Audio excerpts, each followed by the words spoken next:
뭐 때로는 음악을 통해서 하나님은 말씀을 하는 거고요. 때로는 가수가 부르는 노래에서도 우리는 그 하나님의 말씀을 듣는 거고요. 때로는 그림을 통해서도 말씀을 듣는다라는 거죠. 하나님 나라는 바로 말씀으로 다스리는 나라라고 그랬잖아요. 그죠? 그래서 그 말씀은 어디에나 사실 있는 거죠.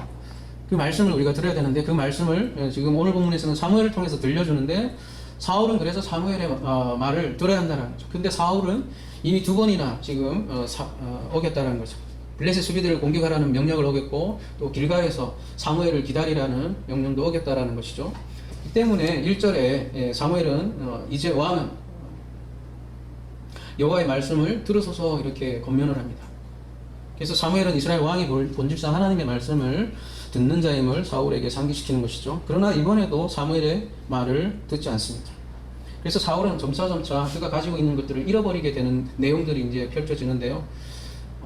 13장에서는 이미 앞에서 자신의 왕조가 영원히 지속될 것이다 라는 가능성을 잃어버렸고요. 14장에서는 블레셋 사람들을 제거할 수 있는 기회를 잃어버렸고, 또한 백성의 존경을 잃어버렸고요. 이제 15장에서는 자신의 왕국을 잃어버리는 그런 모습을 우리가 볼 수 있어요. 그래서 앞으로 이렇게 사울의 몰락과 쇠퇴를 천천히 느리지만 느리게 이렇게 전하게 진행될 것입니다. 사무엘서는 2절, 만군의 여호와께서 이같이 말씀하시기를 아말렉이 이스라엘에게 행한 일 곧 애굽에서 나올 때에 길에서 대적한 일로 내가 그들을 벌하노니 지금 가서 아말렉을 쳐서 그들의 모든 소유를 남기지 말고 진멸하되 남녀와 소아와 젖먹는 아이와 우양과 낙타와 나귀를 죽이라 하셨나이다 하니, 하나님은 아말렉을 진멸할 것을 명합니다. 남자와 여자, 심지어 어린이 젖먹이까지 지금 죽이라고 합니다. 소양, 낙타, 나귀 등 짐승조차 남기지 말라고 하고요. 그러니까 이런 내용을 볼 때 현재 독자들은 굉장히 충격을 먹죠. 현대 독자들에게 있어서 도저히 이해할 수 없는 명령으로 들리기도 합니다. 하나님이 어떻게 이렇게 잔인한 명령을 내릴 수 있을까? 이렇게 질문을 던지기도 하고요. 다른 건 몰라도 특별히 젖먹이, 소아와 젖먹는 아이, 젖먹이까지 어떻게 죽이려고 명령할 수가 있을까?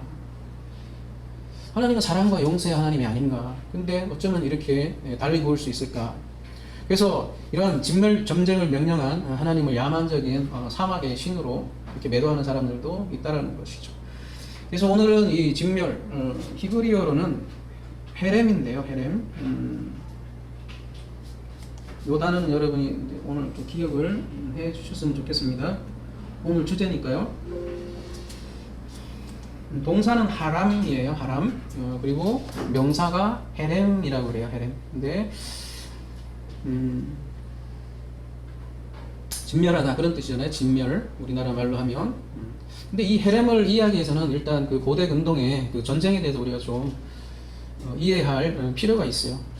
이 헤렘은 성전과 관계가 되는데, 성전이라고 뭐 하면 무슨 말이냐면, 우리 여러분들이 흔히 알고 있는 성전 말고 거룩한 전쟁, 신의 전쟁이라는 개념이 있어요. 고대 근동에서는.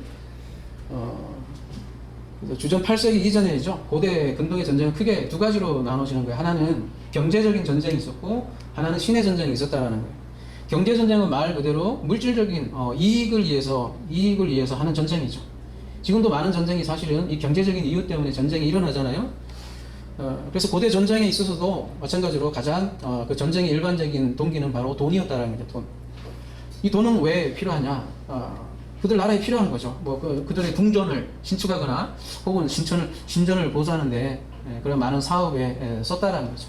그래서 이러한 사업을 하려면 돈이 필요할 거 아니에요? 재원이 필요할 거예요. 그 재원을 어디에서 충당을 하느냐? 다른 나라 가서 뺏어오는 게 제일 쉽다라는 거죠. 그래서 궁전이나 신전 건축에 목재가 필요하면 아시라 왕은 실제로 저 멀리 수천 킬로 떨어진 페니키아의 레바논까지 가서 원정 내와서 빼앗아 왔다는 거죠. 그리고 이러한 경제적 전쟁은 값싼 노동력, 보화, 동물, 진귀한 동물 이러한 것들을 획득하는 수단이 되었다는 거죠. 이러한 전쟁이 일반적인 전쟁이었다는 것이죠. 두 번째는 근데 성전이라고 해서 신을 위한 전쟁인데, 이게 이제 오늘 본문과 관련되기도 할 텐데, 이 전쟁의 특징은 전혀 탈취물을 취하지 않는다라는 거예요.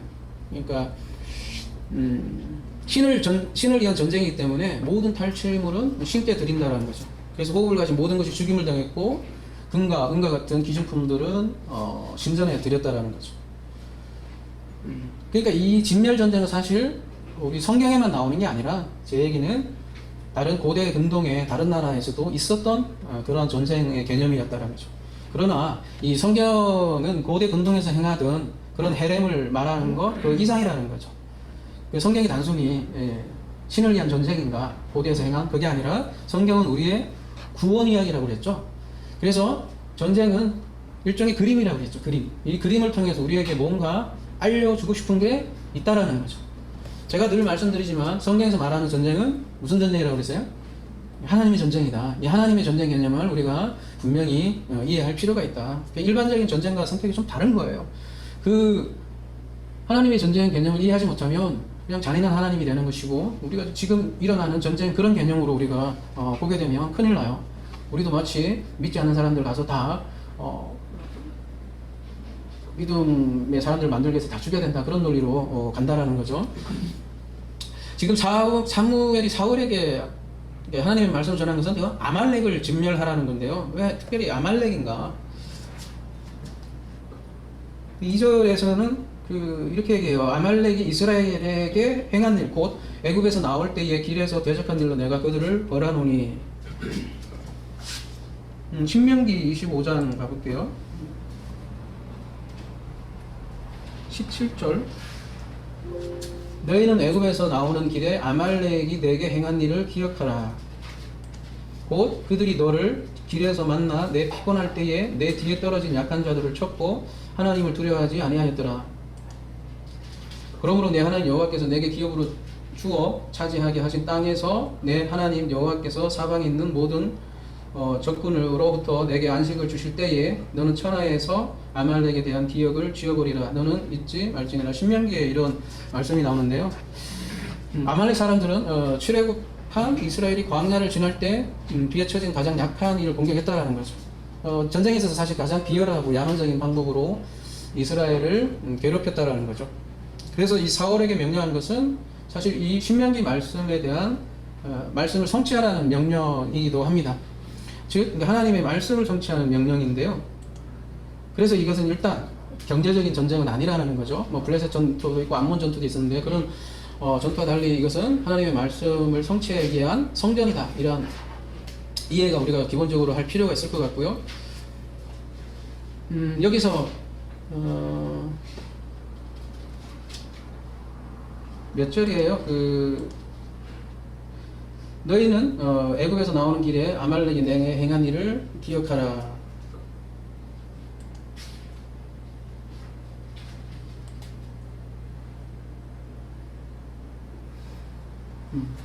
그래서 옛날에 일어났던 일을 기억하라. 파카드라는 단어를 쓰고 있는데요. 방문하다라는 뜻이에요. 생각하다. 그러니까 어떤 일에 대해서 잊지 않고 내내 기억하고 있다가 때가 되어서 어떻게 찾아가는 행위를 얘기를 하는데, 하나님이 기억하고 찾아가신다는 거예요. 그러니까 하나님이 그때 일을 잊지 않고 그럼 보복하는 건가? 그런 또 질문을 우리가 할 수 있을 것 같고요. 굉장히 어려운 말씀들이죠. 근데 이 아말렉은요,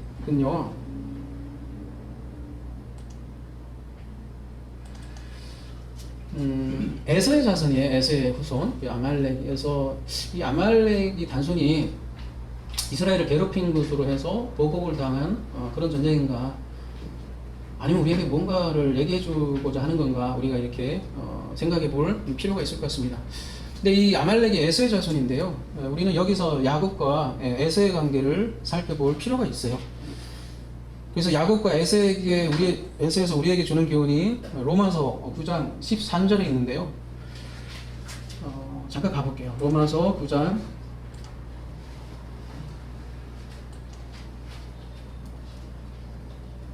12절. 리브가에게 이르시되 큰 자가 어린 자를 섬기리라 하셨더니 기록된 바 내가 야곱은 사랑하고 에서는 미워하였다 하신가 같으니라. 큰 자가 어린 자를 섬길 것이다. 큰 자가 어린 자를 종으로 섬길 것이다. 큰 자가 작은 자의 종이 되어 섬긴다는 말이죠. 그러면 큰 자와 작은 자, 이때 큰 자는 누구예요? 13절에 나오는 에서겠죠, 그죠? 이거와 유사한 말씀이 마태복음 19장 그러나 먼저 된 자로서 나중되고 나중된 자로서 먼저 될 자가 많으니라. 이때 먼저 된 자가 나중된다. 이때 먼저 된 자가 에서라고도 얘기할 수 있을 것 같고요. 그죠? 먼저 나온 자 이렇게 됐는데 첫 번째 나온 자가 첫째 아담이다 이렇게 얘기할 수도 있을 것 같고요. 여러분 에서의 별명이 에돔이라고 이렇게 에돔이 이제 에서의 별명이 되기도 해요. 이 에돔이 근데 무슨 뜻이냐? 이 아담에서 나온 말이거든요. 그래서 첫째 아담을 우리가 보여주고 이제 에서가 털이 많다 이런 표현도 있잖아요, 그죠? 그래서 그가 또 사냥꾼으로 그려지기도 해요. 그래서 어떤 털이 많은 짐승 그런 본성을 가진 인간 그런 특성을 가진 사람을 묘사하는 거죠. 에서가요. 그리고 그 사냥꾼의 이미지는 성경에서 니무롯도 사냥꾼으로 나오는데 이런 사냥꾼의 이미지들이 대부분 뭐라고 해야 되나요? 그 하나님을 반역하는 그 아담들의 군상들로 등장을 한다라는 거죠. 그에 비해서 야곱은 뭐라고 표현을 하냐면 창세기 25장 27절 가볼게요.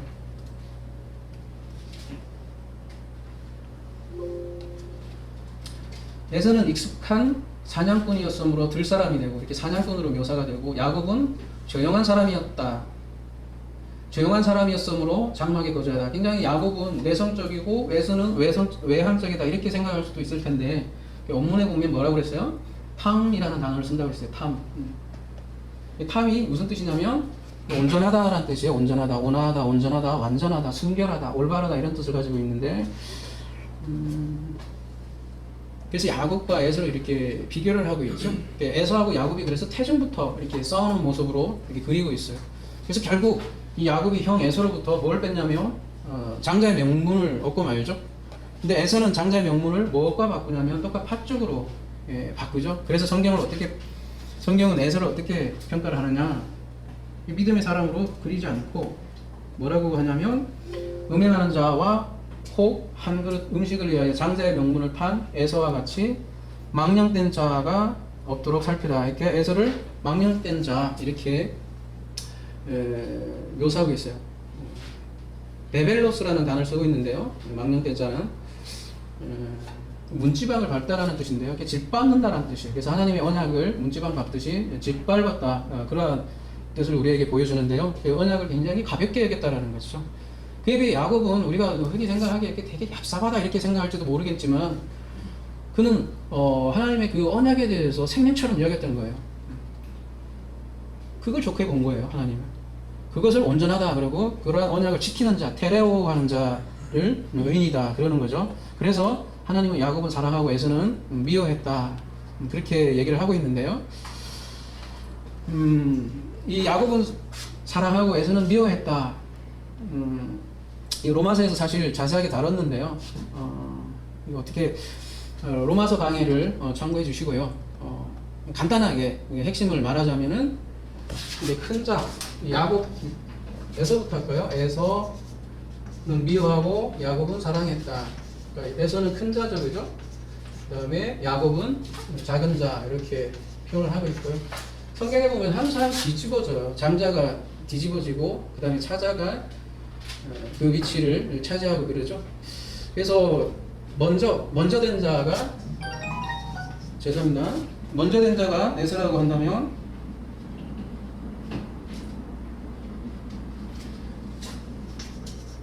나중된 자가 야곱이다 이렇게 얘기를 할 수 있고요. 근데 이제 로마서에서 와서는 우리에게 어떤 원리까지 가르치고 있냐면 여기는 이제 율법으로 이렇게 에서는 이제 율법으로 설명을 하고요. 야곱은 복음으로 설명을 하죠. 그 다음에 우리가 이제 죽음과 부활 관계도 이렇게 에서가 먼저 죽어야 된다라는 것을 성경에서 계속 얘기한다는 거죠. 죽음과 부활로 설명하기도 하고요. 에서가 죽어야 된다는 건 뭐냐면 우리의 옛사람을 얘기하기도 하고요. 새 사람으로 얘기하기도 하죠. 그래서 옛사람이 죽어서 새 사람으로 난다라는 거죠.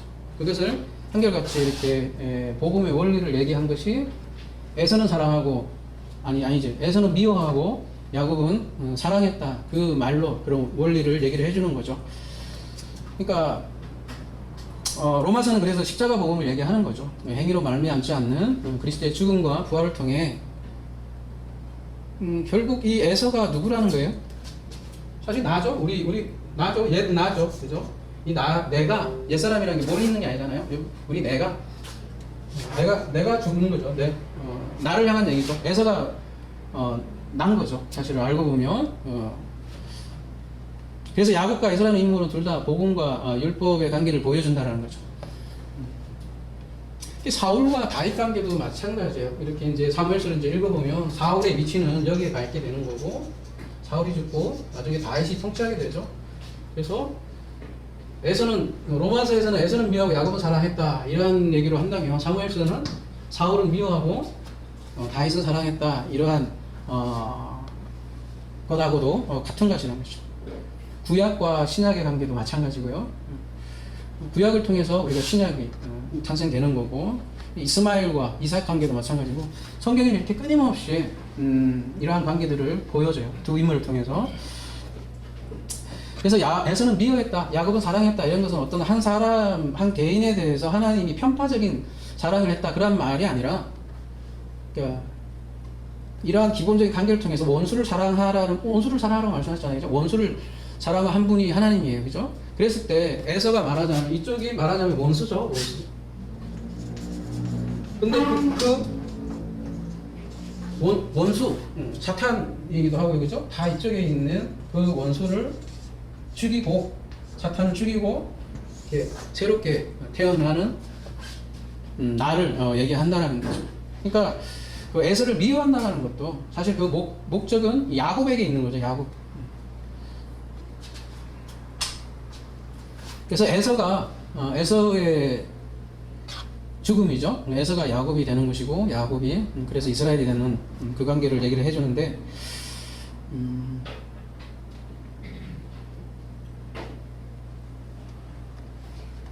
지금 아말렉을 진멸하라는 것도 그래서 그 에서와 야곱 관계를 우리가 이해할 수 있겠다. 아말렉이 에서의 후손이에요.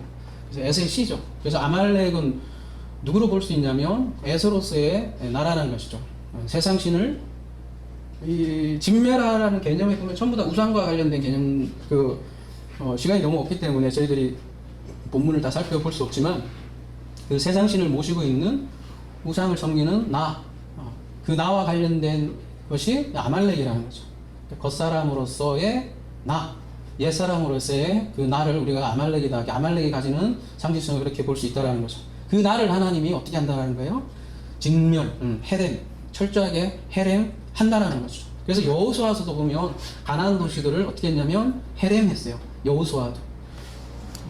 여호수아가 예수를 상징한다고 그랬잖아요, 그죠? 그래서 그리고 성경에 보면 우상 숭배자들을 숨겨둔 어떤 이스라엘 도시도 헤렘되고 그런 장면들을 우리가 알 수 있습니다. 헤렘에 관한 본문을 좀 더 살펴보면 신명기 13장 12절요. 내 하나님 여호와께서 내게 주어 거주하게 하시는 한 성읍에 대하여 내게 소문이 들리기를, 너희 가운데 어떤 불량배가 일어나서 그 성읍 주민을 유혹하여 이르기를 너희가 알지 못하던 다른 신들을 우리가 가서 섬기자 하거든. 여기도 보면 다른 신이잖아요. 그죠? 항상 보면 헤렘이라는 내용이 들어갈 때 이 우상숭배와 관련되어 있다는 것을 우리가 유심히 살펴볼 필요가 있고요. 너는 자세히 묻고 살펴보아서 이런 다정한 일이 너희 가운데 있다는 것이 확실한 사실로 드러나면 너는 마땅히 그 성읍 주민을 칼날로 죽이고 그 성읍과 그 가운데에 거주하는 모든 것과 그 가축을 칼날로 헤렘하고 이렇게 헤렘 사상이라는 거예요. 이것도 마찬가지로 짐승과 행음하는 자는 반드시 헤렘 할 것이다 이렇게 얘기를 하고 있습니다. 자, 헤렘은 우상과의 싸움이라는 거죠. 우상. 우리가 가진 우상이란 뭘까? 신약에서는 대표적으로 마태복음 6장 24절 가볼게요. 한 사람이 두 주인을 섬기지 못하나니, 다른 하나님이지, 그죠? 여기도 마찬가지로 우상에 관한 얘기를 하는 거예요, 그죠? 한 사람이 다른 주인을 섬기지 못할 것이니 혹 이를 미워하고 저를 사랑하거나 혹 이를 중히 여기고 저를 경히 여김이라. 너희가 하나님과 재물을 겸하여 섬기지 못하니라. 신약에 와서 예수께서 대표적으로 우리가 가진 우상의 대표를 뭘로 지금 얘기를 하냐면 재물로 얘기하고 있어요. 21세기를 사는 우리에게 굉장히 심각한 도전을 주는 말씀이죠. 우상으로 지금 얘기를 하고 있는 거예요. 그 재물을. 그 재물을 헤렘하라는 거죠. 헤렘. 그 헤렘하는 것을 뭐라고 하냐면 봉헌이라고 그래요. 하나님께 드렸다. 이렇게. 하나님께 드려줬다. 그것을 뭐라고 하냐면 거룩이다. 이렇게 얘기를 한다는 거죠. 그러니까 내가 에서로서 존재할 때 온전한 봉헌. 그걸 예배라고도 하고 예배가 될 수 없다. 그래서 봉헌된 사람은 즉 에서에서 하나님에 의해서 가장 거룩한, 그러니까 에서가 헤렘돼서 거룩한 존재가 된다라는 거죠. 죽는 것이죠. 그래서 두 주인이 아닌 한 주인인 그 상태가 바로 거룩이라는 거예요. 그러니까 헤렘은 왜 있느냐? 여러분 겉으로 보면 하나님 굉장히 잔인한 전쟁의 명령을 하는 것 같지만 그 거룩을 이야기하는 거죠. 누구의? 우리의 거룩을 이해하는 것이 바로 헤렘이라는 거죠. 그래서 예수의 이 말씀도 가만히 이렇게 들여다보면 우상에 관한 말씀이고 헤렘과 떨어져 있는 말씀이 아니다. 좀 더 볼게요. 레위기 27장 28절. 어떤 사람이 자기 소유 중에서 오직 여호와께 온전히 바친 모든 것은 사람이든지 가축이든지 기업에 바치든지 팔지 못하고 무르지도 못하나니 바친 것은 다 여호와께 지극히 거룩함이요. 지금 그래서 거룩 개념이 나와요. 그죠? 온전히 바쳐진 그 사람은 다시 무르지 못하나니 반드시 죽일지니라. 아까 그 이 하람이라는 단어는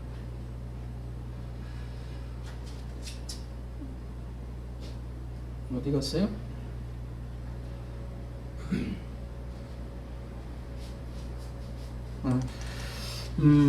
가느다랗게 쪼개다 이런 뜻도 가지고 있어요. 가느다랗게 쪼개다. 여기에는 나오나요? 이 사전에는 안 나오네, 그죠? 근데 이렇게 쭉 이렇게 단어를 쭉 살펴보면 가느다랗게 쪼개다. 그래서 이렇게 철저히 죽이다라는 뜻을 가지고 있는데 거꾸로 말하면 철저히 죽이는 거잖아요. 철저히 죽이는 거. 그게 얼마나 어렵겠어요. 생각을 해보세요, 그죠? 사실 우리가 두 주인 예수께서 얘기했는데 하나님과 재물 얘기했지만, 그러니까 재물만 놓고 봐도 그 재물을 죽인다라는 거 아니에요? 그게 얼마나 어렵다라는 것을 거꾸로 보여주는 거죠. 하람이라는 단어 자체가 그 진멸하는 게 굉장히 어렵다라는 것을 보여주는 단어이기도 한다라는 거죠.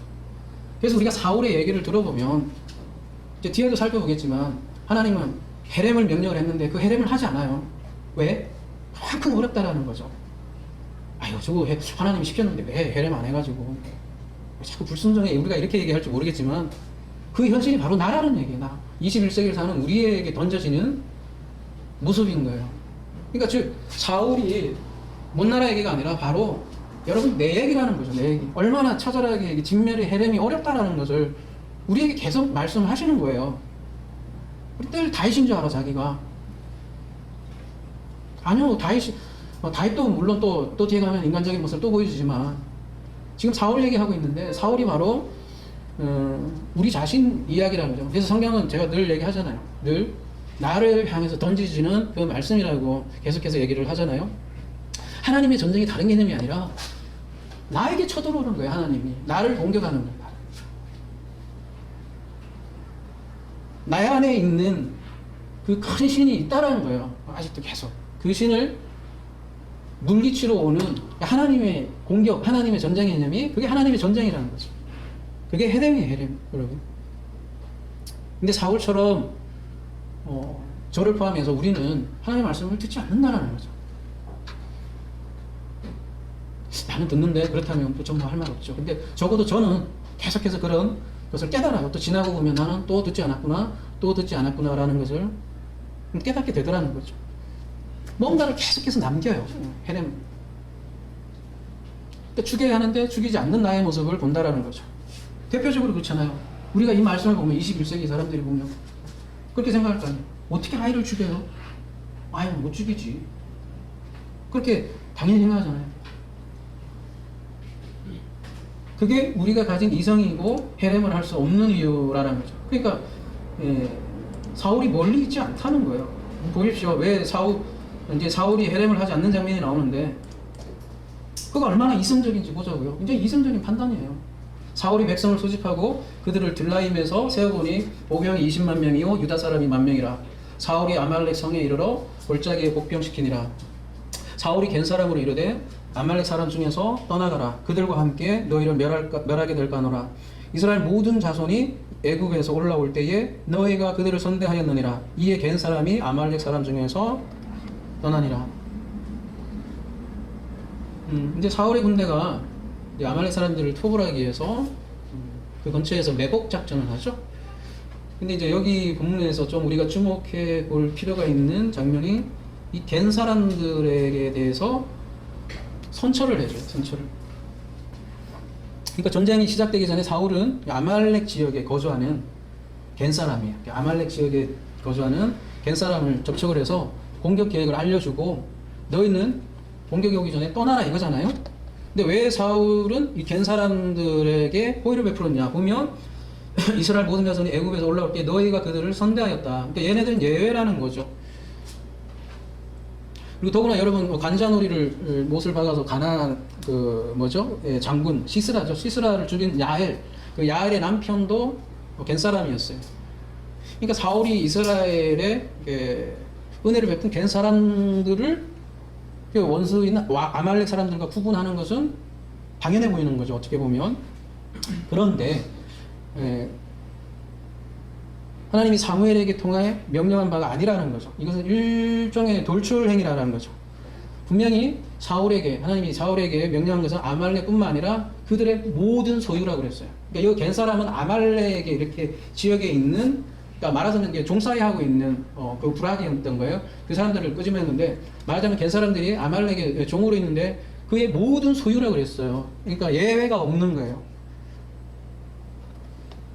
근데 말하자면 사울은 그들을 예외로 삼고 그들을 빼냈다라는 거죠.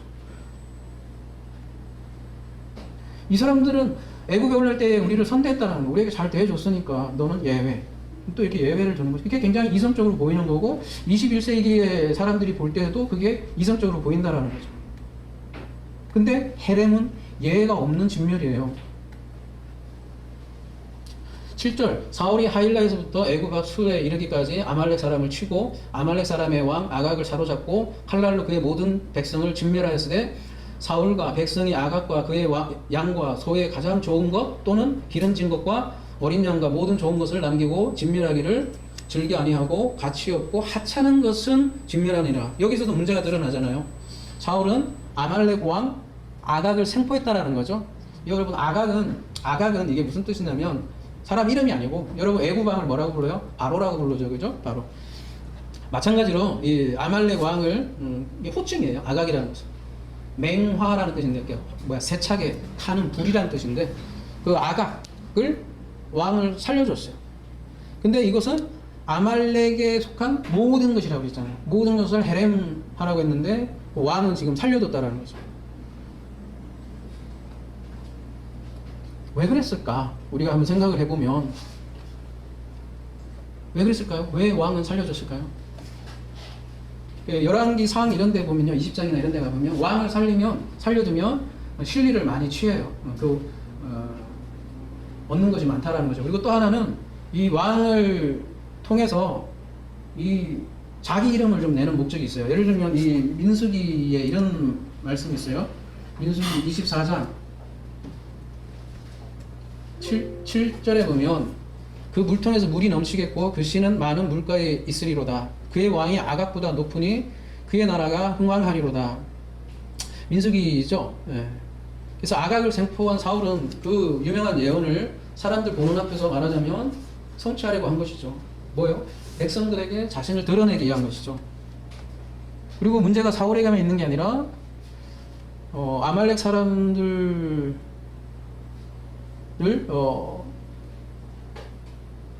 그러니까 그 백성들도 보면 짐승들 중 가장 뭐라고 돼 있어요?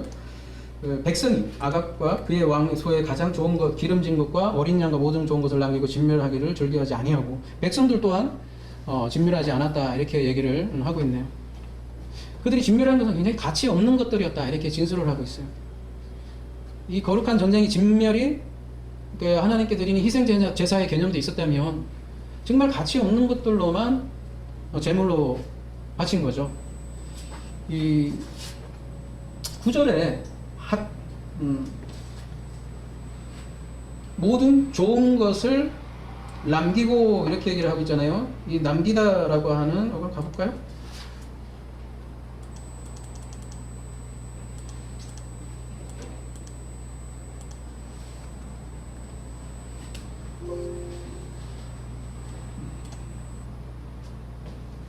하말로 시작을 하는데요. 하말 남기다 이렇게 하는데요. 이 하말 보면 남기다 이렇게 번역이 되어 있지만 굉장히 아끼다 이렇게 아끼다라는 뜻도 있어요. 그래서 아까워하다라는 말도 가지고 있어서 좋은 가축들을 남긴 이유가 굉장히 아까워서 그렇다라는 것을 우리가 알 수 있어요. 그러니까 하나님께 드리기 위해 남겼다라는 것은 핑계인 거죠. 그게 굉장히 아까웠다는 거죠. 오늘 저희가 이러한 헤렘에 대해서 살펴보고 있는데요. 다시 예수의 말씀을 한번 같이 함께 묵상해봐요. 얼마나 이 헤렘과 사실 유사한 개념을 가지고 있는지. 이와 같이 너희 중에 누구든지 자기 모든 소유를 버리지 아니하면 능히 내 제자가 되지 못하리라.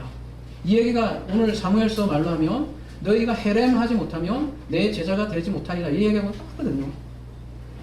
자기 모든 소유를 버린다면 헤렘이에요. 헤렘. 거꾸로 얘기하면 자기 부인이 얼마나 어렵다라는 것을 우리가 알려주는 말씀이잖아요. 그죠? 거꾸로 얘기하면 결국 하나님이 일하시지 않으면 안 되는 일이 자기 부인이기도 한 거죠. 자기 모든 소유, 여기에는 남녀와 소, 젖먹이는 아이, 우양, 낙타, 나귀 이 모든가 자기 모든 소유죠.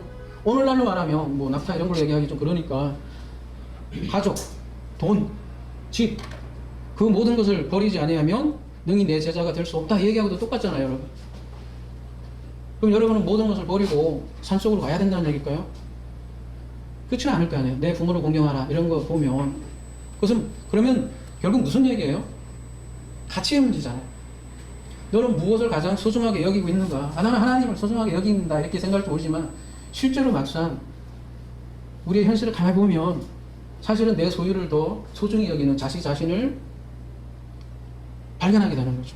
하나님 깨닫게 해주세요. 그런 자기 자신을. 여러분도 한번 질문 한번 해보세요. 가치의 문제, 소중한 누가 하나님이 정말 더 소중한가?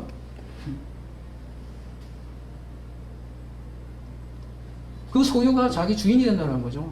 그 대표로 마태복음에서는 6장에서는 재물이라고 얘기를 한 거잖아요. 근데 실제로 그 재물이 자기 주인이 되더라는 거죠. 그걸 우상숭배라 이렇게 얘기를 한다는 거죠.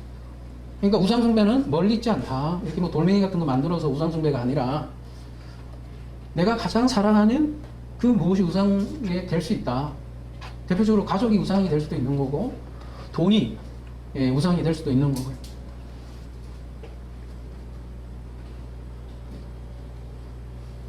되게 쉽지 않죠. 그죠?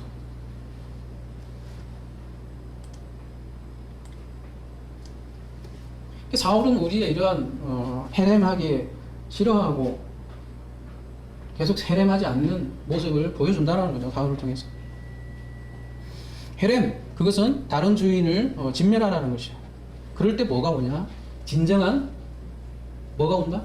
샬롬을 누린다는 거예요. 아까 다윗은 여호와께서 이기게 하시니라. 그리고 그가 살 때에 평안을 누렸더라 이렇게 얘기하고 있잖아요.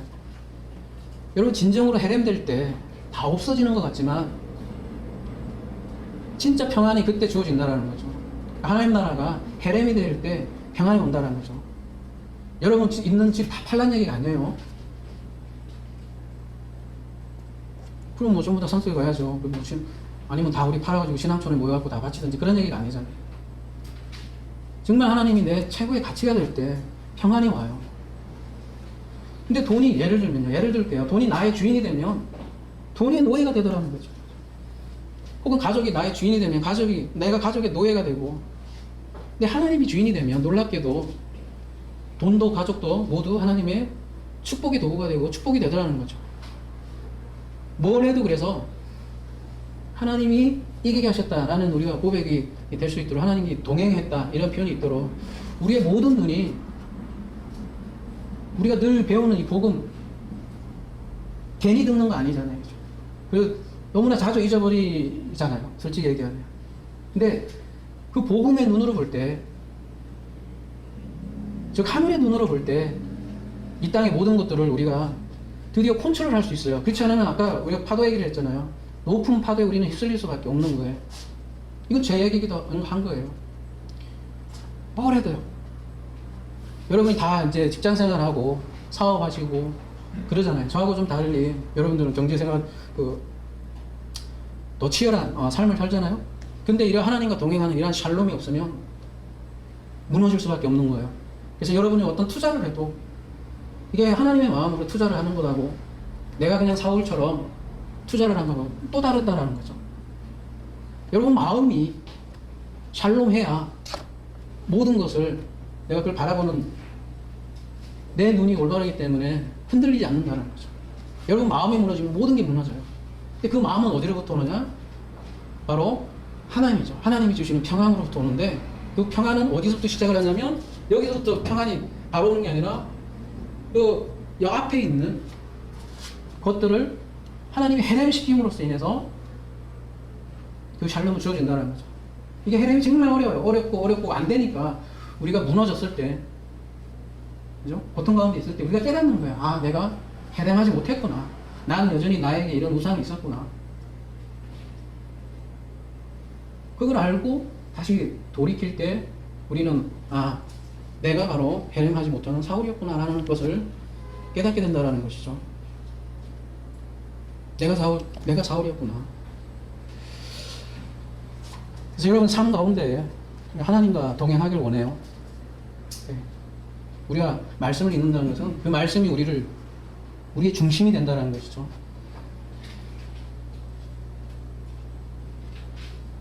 모든 것을 보는 눈에 그 중심되는 눈이 우리에게는 필요한 것 같아요. 그렇지 않으면 인생은 너무나 고통스러운 파도 속에 한가운데 있는 거죠. 얼마나 무서워요. 삶이 그런 것 같아요. 근데 우리에게 하나님 마음이 있으면, 우리 하나님과 함께 동행하는 마음이 있으면 예수처럼 그 파도 가운데서도 잠잘 수 있다는 거죠.